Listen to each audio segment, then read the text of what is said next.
नमस्कार दोस्तों, स्वागत है आप सबका आपके अपने चैनल अल्फा लीडर्स में।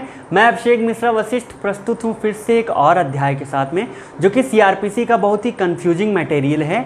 जो इंक्वायरी, इन्वेस्टिगेशन और ट्रायल से रिलेटेड जो मैटर्स होते हैं, इनमें ज़्यादातर लोग बहुत ही कंफ्यूज रहते हैं कि इनमें आखिर अंतर क्या है, इंक्वायरी क्या चीज़ है, इन्वेस्टिगेशन क्या चीज़ है, ये दोनों एक दूसरे से अलग कैसे हैं, और फिर ट्रायल क्या होता है। तो इन सब के बारे में एक मेजर डिफरेंस बताने के लिए यहाँ पे मैं उपस्थित हुआ हूँ। तो बिना किसी अनावश्यक भूमिका के चलिए आरंभ से प्रारंभ करते हैं।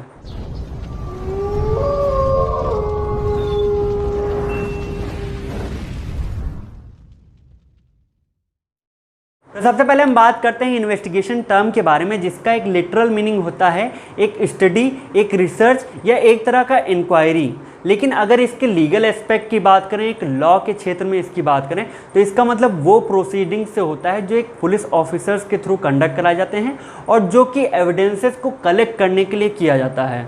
एक पुलिस ऑफिसर एफआईआर के रजिस्टर होने के बाद इन्वेस्टिगेशन के अंतर्गत ढेर सारे स्टेप्स लेता है, जहाँ पे वो उस प्लेस पे जाता है जहाँ पे वो क्राइम कमिट हुआ होता है, वहाँ के आसपास के लोगों से बात करता है। अगर कोई गवाह हैं, चश्मदीद हैं, तो उनके नाम नोट करता है, उनके जो भी बयान होते हैं उनको नोट डाउन करता है, और इसके बाद एक चार्जशीट बना के, एक फाइनल रिपोर्ट बना के वो मजिस्ट्रेट को भेजता है।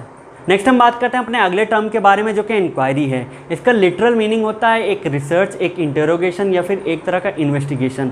लेकिन अगर इसके एक लीगल एस्पेक्ट की लॉ के क्षेत्र में इसकी बात करें, पीसी के सेक्शन 2 क्लॉज जी में यह कहा गया है कि इंक्वायरी का मतलब वो इंक्वायरी होगा जो कि ट्रायल के पूर्व एक कोर्ट के थ्रू या फिर मजिस्ट्रेट के थ्रू कंडक्ट कराया जाता है। और यहाँ पे इस तरह के इंक्वायरी को कंडक्ट कराने का एकमात्र उद्देश्य होता है डिटर्मिनेशन ऑफ ट्रूथ। अर्थात ऐसा होता है कि अगर मजिस्ट्रेट को दिए गए कंप्लेंट में या फिर किसी भी मामले में उस व्यक्ति पर विश्वास नहीं होता, जो भी उसने कहा है उसमें स्टेटमेंट में सही है या नहीं है, तो उसकी सच्चाई को जानने की तह तक जाने के लिए मजिस्ट्रेट एक इंक्वायरी कंडक्ट कराता है। इंक्वायरी के टाइप में जुडिशियल, नॉन जुडिशियल, लोकल और उसके अलावा प्रिलिमिनरी इंक्वायरीज आती हैं। और सबसे लास्ट में हम बात करते हैं अपने आखिरी शब्द, आखिरी टर्म के बारे में, जो कि ट्रायल का है। इसका लिटरल मीनिंग एक तरह का अटेम्प्ट या जुडिशियल एग्जामिनेशन या इन्वेस्टिगेशन होता है। और अगर इसके लीगल एस्पेक्ट की बात करें तो इसका मतलब वो जुडिशियल प्रोसीडिंग होती है जो फ्रेमिंग ऑफ चार्ज के बाद स्टार्ट होती है और एक्विटल या कन्विक्शन होने के बाद,